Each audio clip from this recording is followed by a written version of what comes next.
Hello, hello, and welcome to Community TV with Adair. This is TV for you by TV from me, where I talk to people in the community who are doing amazing things to add value to the lives of people around them.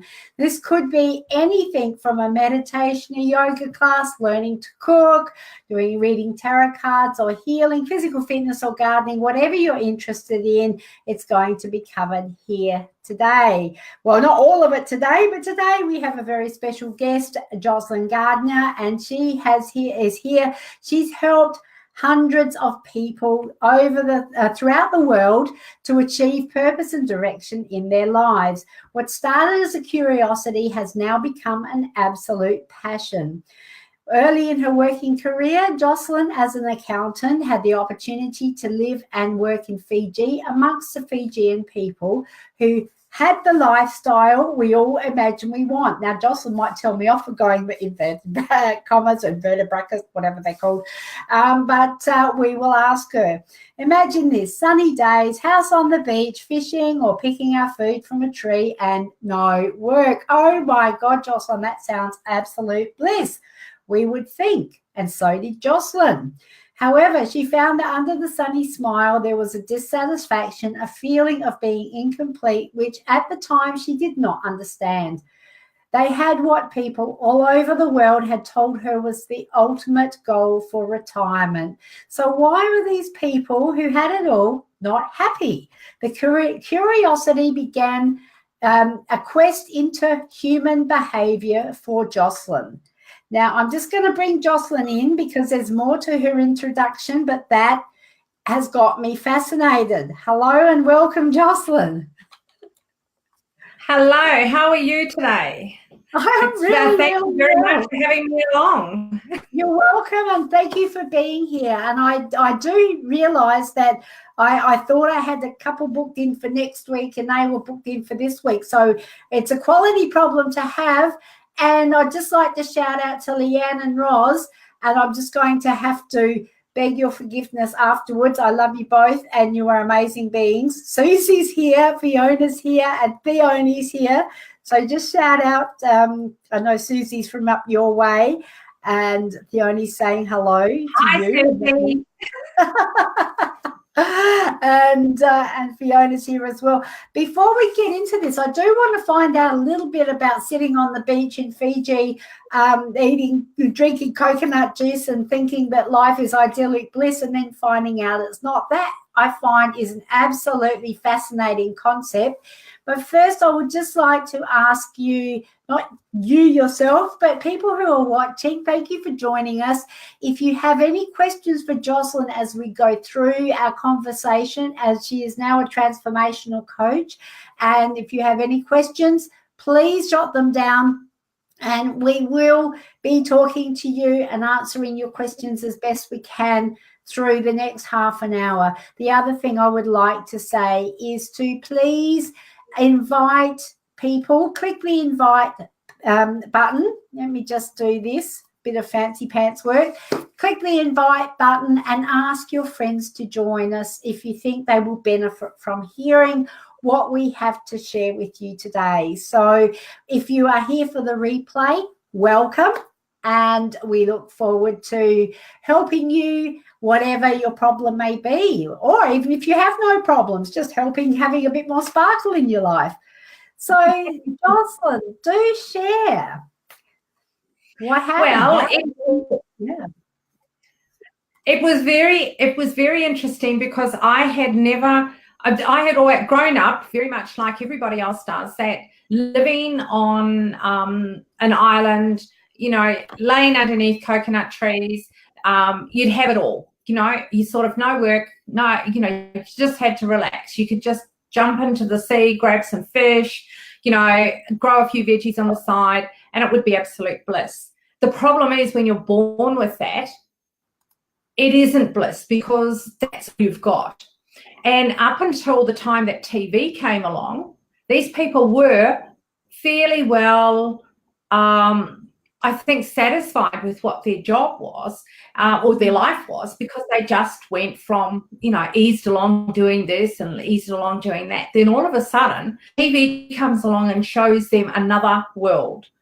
tourists come along and show them another possibility that they could go and do all of these things, but they don't have the means to do it because they can't earn enough money to do it. They have very limited education. And when it all came down to it, they had no purpose. So their purpose was fulfilled. Our purpose is to, work all our life pretty much, save as much money as we can in our superannuation and go and live on the beach. But if you start living on the beach, where do you go from there? And that was the problem. So I sort of relate that almost to some of the Indigenous people that we have in Australia. Can you imagine anything worse than getting up in the morning, you've got money in your bank because somebody has put it there, and there's no purpose. You don't have a need to get yourself to strive to set a goal, because everything either looks too hard or impossible, but there's not that driving force underneath of you that you need to get ahead for any certain reason. And that's what I first discovered when I went to Fiji, was these people who had what I thought was everything, and to them they had nothing, and they wanted what we had. Yeah, and I'd suggest as well that it's, perhaps it's not just the Indigenous people, but also people who are, sort of maybe struggling to find work, long-term, build their lives. So and we're going through a stage, I believe, with kids that are coming out of school. Now, I lived a long time in Africa, and one of the big things there is that you had to get your high school passing, or matric as we called it, because if you didn't get a job. And there were and there's millions of people who have limited education that do all the jobs that I would sort of describe as being lifting and shifting, and some people absolutely thrive on those jobs and love doing them, but then there's other people doing them that don't, and they can't see a way out of that. And it's because a lot of people have never been taught the basics of you don't have to go from here to there in one move. It's incremental steps. What can you do each day to move you closer? Is it just reading a book? Is it, but first of all, it's got to start up here. You've got to start thinking about what it is that you actually want. If you're not happy with where you are, whatever you're doing, it's about knowing that there's a possibility that you can move forward. And these people that I met in both Africa and in Fiji, they didn't think they could change because they didn't have education. They didn't have what they thought was the necessary tools to be able to change. And I came from the opposite, where I was in that same sort of situation where I made a decision, well, I don't like where I am. If I want to change that, I've got to move. I've got to do something else. And I just took one step at a time. And most of the time, I knew ultimately what I wanted, but I didn't know what the next step was going to be when I was doing this step. I just knew it was closer to where I wanted to go. Yeah. And I think that's one of the things is about, you were saying about the conditioning, because our conditioning is what pretty much keeps us, we were talking earlier about some of our earlier experiences. And I know that when it was, when I grew up in the country, you either got a job at the post office or you got married and had kids. Going to uni wasn't even on the radar. And of course I missed out on the job at the post office. But I woun't change it for quids, and I wouldn't be without those children, because I'm blessed to have them. And I actually got my cake and ate it too, because I did end up going to uni, as I know you did too, and did the hard yards by distance education. And I did it distance. Like I'd actually drove a little Sigma into the ground. I drove it from the country. I was about an hour and a half each way to go to uni, and blew the damn thing up, which necessitated me moving to the city to finish my degree. That it was, I guess in that context, it's like saying where you start. And one of the things that my business partner here. Hey, fancy not being live with you, enjoying being at the other end, the viewer experience instead. I think the thing is with this is we start where we stand, and regardless of wherever we come from, in right and deep in the inside of us, right in that core of us, we know that our purpose is for bigger things than what we are doing. And as terrifying as that can be, like our conditioning, my conditioning held me where I was for many, many years. In fact, it still does in some areas. I don't think anything ever happens to us that isn't going to give us a lesson or some sort of trait or attribute that we can call on later on to get to where we're supposed to go. And I think when you can get to that point where everything that's happened to you in the past, because we all grow up in dysfunctional families. There isn't one, I've never met anybody that says that they've got a perfect family. There's always some sort of dysfunction that we manage to hook into and say, oh, my poor me, I had a bad childhood. And there's just different levels of dysfunctionality. And I don't minimize that, but it makes us who we are.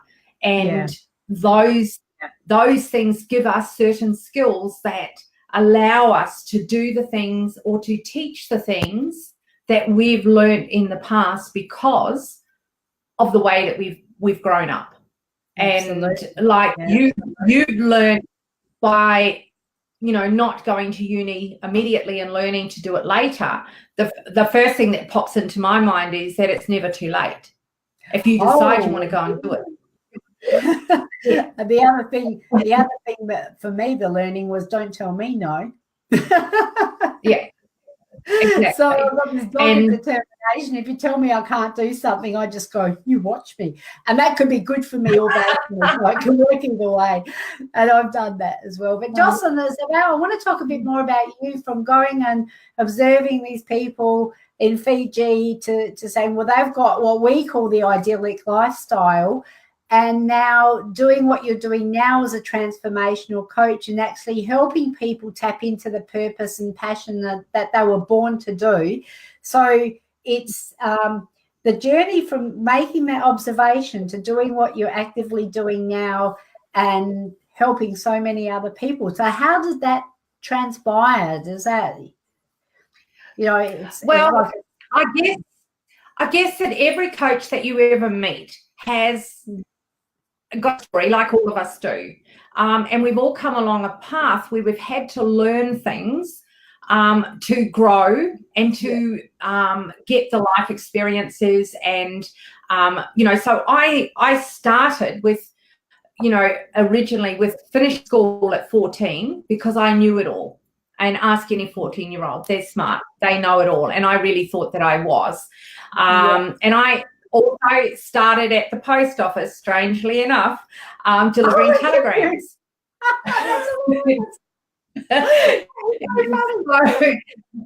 only I can see, so you've got a 14-year-old at home, who is 14 in a few days' time, and she's probably going #nodding.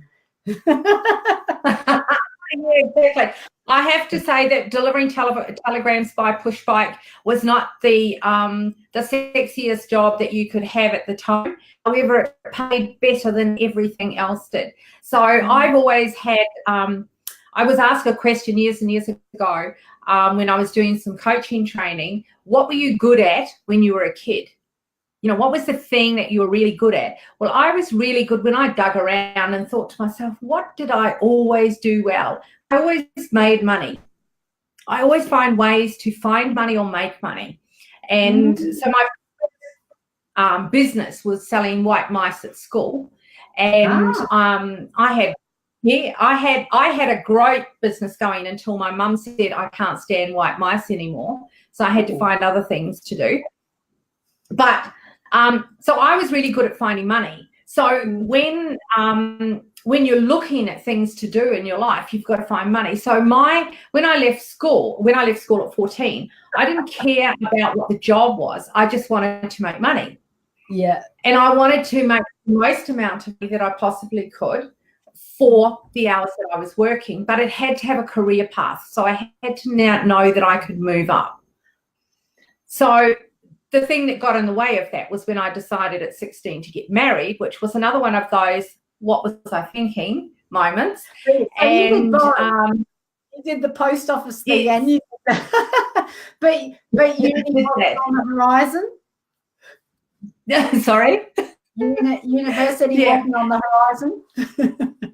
No, not well. I wanted to be a air hostess when I went to high school, and because they did aptitude tests at those stage, and my aptitude pointed towards commercial practice, as they called it now, which would be business studies, which was probably right. However, I just wanted to learn languages so I could be a flight attendant. There we go. And they wouldn't let me do that. So I sort of, you know, how you do, you're not too happy with school when they're not letting you do what they did. So I got married, had 3 kids, got to 21 and thought, I've got a dysfunctional marriage. I've got, you know, I created all this myself. I've got no one to blame, and I've also got no one to go to ask for advice. And I just thought, to get out of here, I need to do something different, which is why I went back to study. And, you know, all the people that I know, everybody that's got a passion and a purpose in their life, have always got a story behind them. They've got some suffering, if you like, or some hardship that they've had to overcome. So my hardship, if you like, was to go back and study. And I often used to think when I was studying, you know, my mum must be sitting alongside thinking, ha, ha, ha, I told you it was a dumb move. And I would never tell her that she was right. But however, she was, because I tell my grandkids now, you know, you might not like school, but if you leave, your choice is going to be harder. That's going to be harder. A very interesting perspective, and we can debate that, because I have an entirely different view on that, but that's fine because I've been through the system and spat out the other side. Yeah. I just wanted to make a point that Susie here, Susan, my dear friend Susan, has said the nicest, most compassionate people I know are those who have suffered a lot previously, and I think that that's something that we can let it define us, or we can learn from it. Now I've got to figure out how to take your comment off there, Susie. But thank you for making that comment, because I know that Susie has been through her own trials, and she would have to be one of the most beautiful people that I know. And we all do, like you said, we all do go through some sort of pain for our growth, because without that, we're not going to get the other. And as shitty as it might seem at the time, it is something that that we, you know, we can learn to embrace, and we can learn to grow through. And I think that, it's definitely you have the ability to have more empathy if you have had experiences that are similar, not necessarily the same sort of experiences, but something that is similar.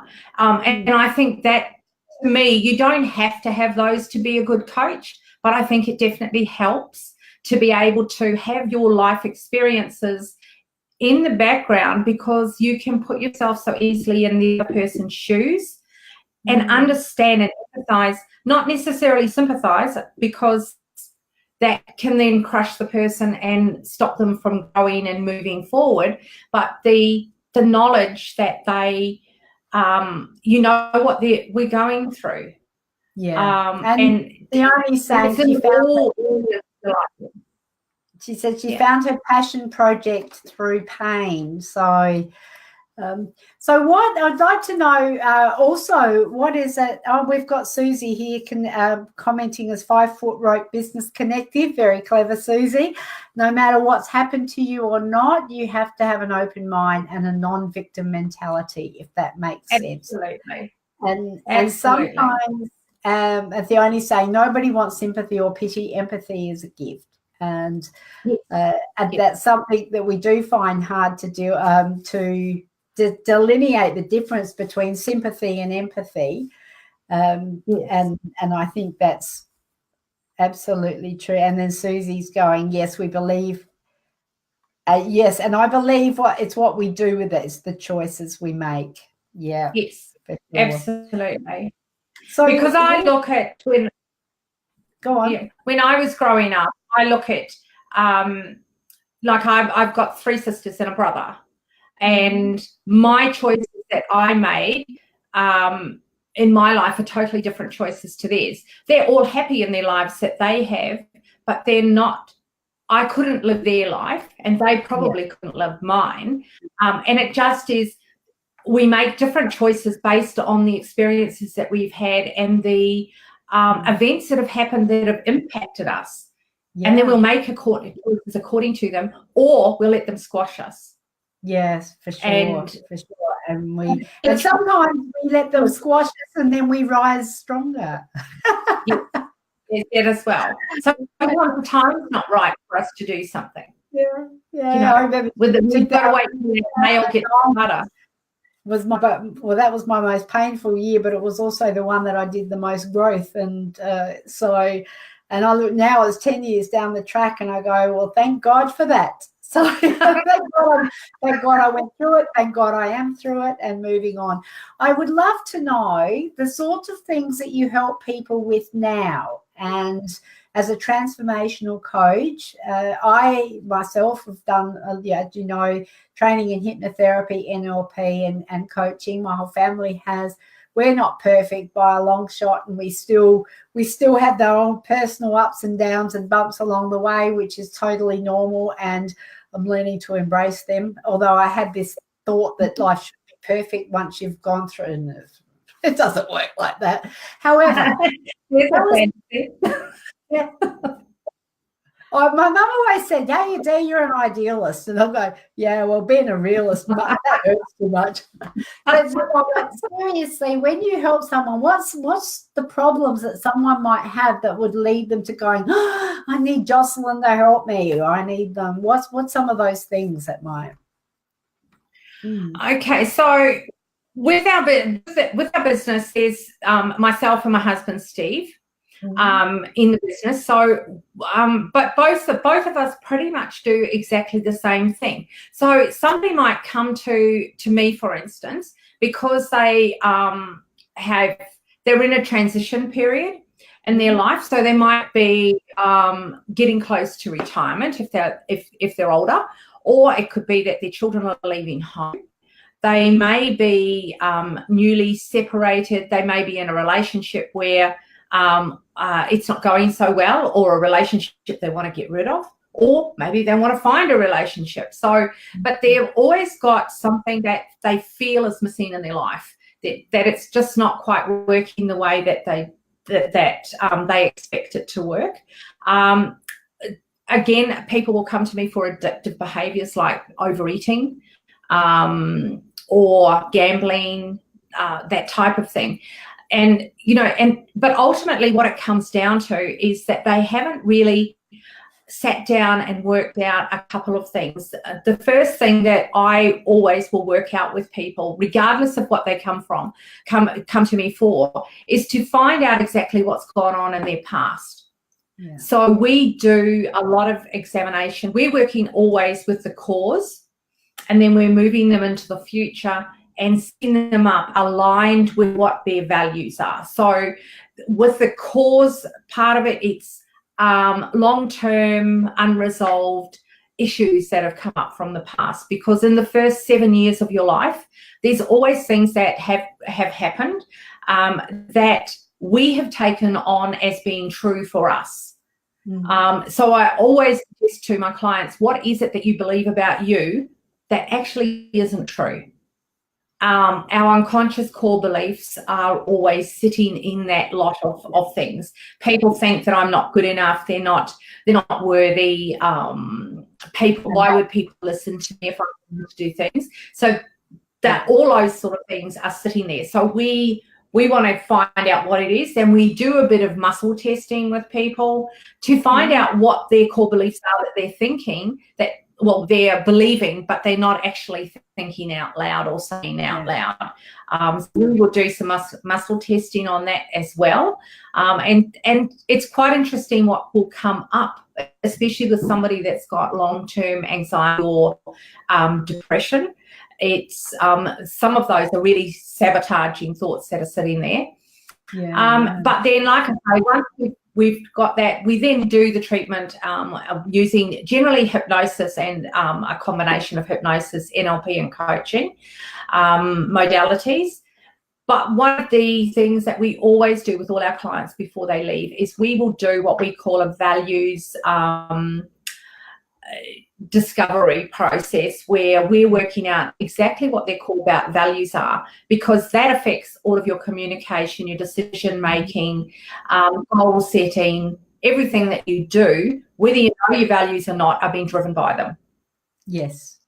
And if we don't know what they are, and I love that when I was doing it's usually any personal development thing that you do, and doing the NLP, we started with the values and looking at ordering the values, and what we think are our high values don't actually often come up as the higher values. So there's other stuff that we uncover. Really interesting process. And I love that you go back to that, because that's the basis from which we make all of our decisions. And Absolutely. if we're not in alignment with our values, well, then, our lives could be a train crash like mine was in 2009, because I was totally living out of alignment with my values. And we've got, we're actually, and I was going to say, we had a conversation earlier about doing a process, but we are actually out of time, because we do go for half an hour, and I do stick to the half an hour. But what I would like to do is just we'll get you to leave us with a tip or something that would be of value if people are feeling like their lives are a bit out of alignment, what they can do. Just like to acknowledge Susie, because as she's gorgeous. Like I said, life is like riding a wave, ups and downs. We learn to become experts at it. And Theone, she's just playing silly buggers. She's jumped into social media with a dare of Theone. her and Susie are probably having a bit of a Facebook business page off down there.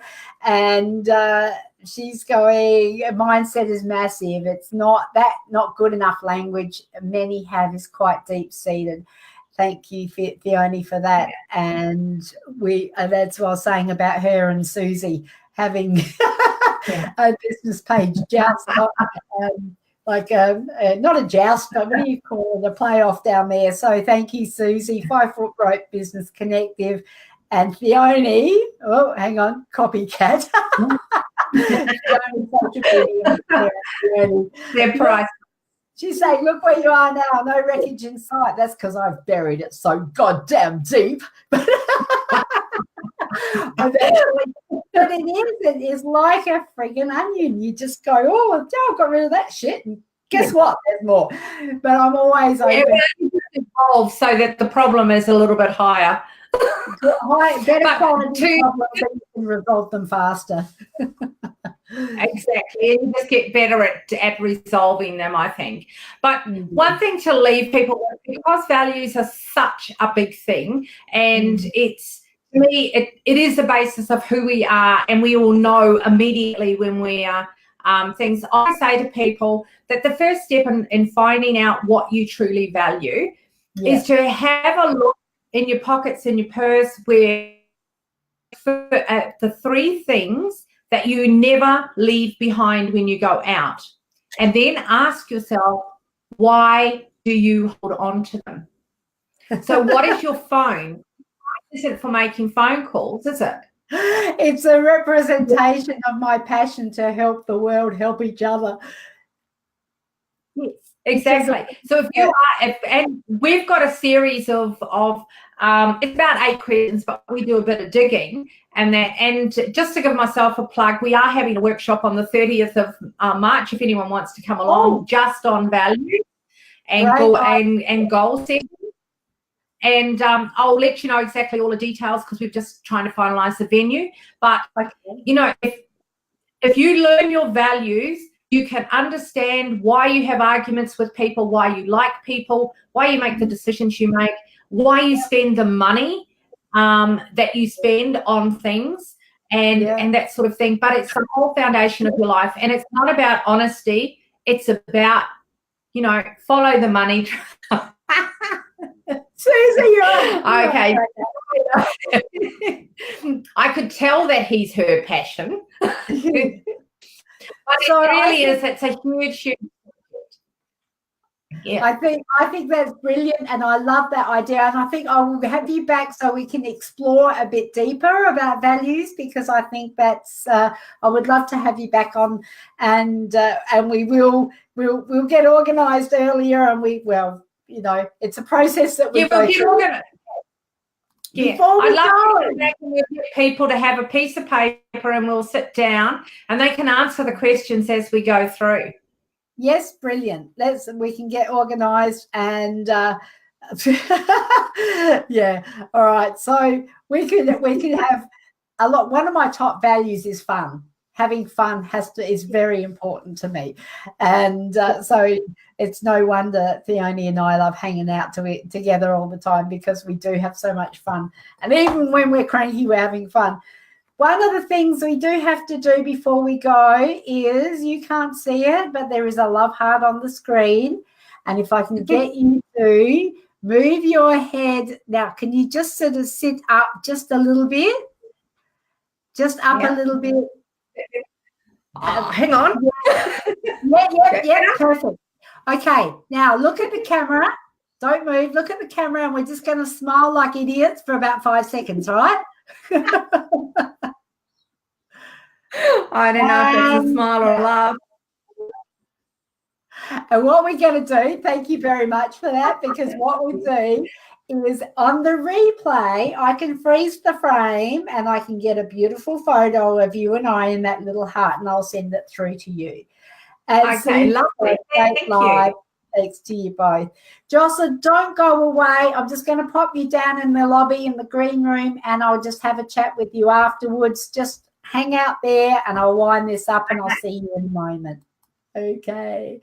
Joslyn Gardiner, amazing woman, talking about values and her journey from sitting on a beach in Fiji, watching the Fijians get dissatisfied with their life because the purpose and the passion wasn't there, to finding out purpose and passion and then sharing with us. It's all tied to values. And there is much, much more to it than that. If you want to connect with Joslyn, amazing lady with a depth of knowledge about this that you just can't go past, have a look above here. There is a link to her business page.